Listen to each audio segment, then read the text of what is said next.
कहानी शुरू होती है इंडिया के एक छोटे से गांव से। जिंदगी सिंपल थी। सूरज उगता और लोग अपने खेतों में काम पर लग जाते। बच्चे धूल भरी गलियों में खेलते। हंसी की आवाजें गंजती रहती थीं। गांव के आखिर में एक बहुत पुराना पीपल का पेड़ था। उसकी विशाल शाखाएं लंबी परछाइयां बनाती थीं। गांव वाले यूं पवित्र मानते थे। वे अक्सर उसकी छाया में इकट्ठा होते, दोपहर की गर्मी से राहत पाते। लेकिन इस पेड़ के अंदर एक काला सा राज छुपा था। एक ऐसा राज जो उनके दिलों में दहशत भर देता था, क्योंकि कहा जाता था कि इस पेड़ में एक दुष्ट आत्मा का वास था। एक चुड़ैल, वे यूज कहते थे, लंबे बिखरे बालों वाली और आंखें जो एक अजीब सी चमक के साथ जलती थीं। चुड़ैल के किस्से पीढ़ी दर पीढ़ी सुनाए जाते थे। कुछ फुसफुसाते थे कि वो एक ठिकारी औरत थी जिसे एक टूटे हुए दिल ने पागल कर दिया था। दूसरे दावा करते थे कि वो एक दुष्ट आत्मा थी जो गांव वालों के डर से ताकत पाती थी। सच्चाई जो भी हो, एक बात तो पक्की थी, उससे डरना लाजमी था। सूरज डूबने के बाद कोई भी पीपल के पेड़ के पास जाने की हिम्मत नहीं करता था। हवा में एक अजीब सी ठंडक छा जाती थी।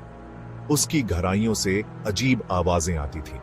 पत्तों की सरसराहट, एक धीमी कर्कश आवाज। गांव वाले जल्दी से वहां से गुजरते।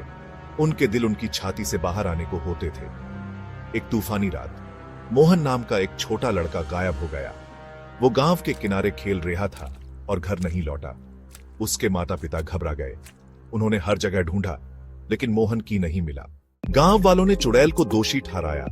उनका मानना था कि यूस ने मोहन को पीपल के पेड़ पर फुसलाकर ले गई है और यूज अपने साथ ले गई है। लाठी और मशालों से लैस बहादुर आदमियों का एक समूह पेड़ के पास पहुंचा। हवा उनके चारों ओर गरज रही थी। उनके कपड़े उड़ा रही थी और उनकी मशालों को बुझा रही थी। चुड़ैल, लड़के को वापस कर दे, उसने तुम्हारा कोई नुकसान नहीं किया है, मुखिया चिल्लाया। रात में एक ठंडी हंसी गूंज उठी। ग्रामीण ठंडे पड़ गए। उनका खून जम गया। फिर जैसे ही अचानक शुरू हुआ था, हंसी बंद हो गई। हवा थम गई। ग्रामीण एक पल के लिए वहीं खड़े रहे।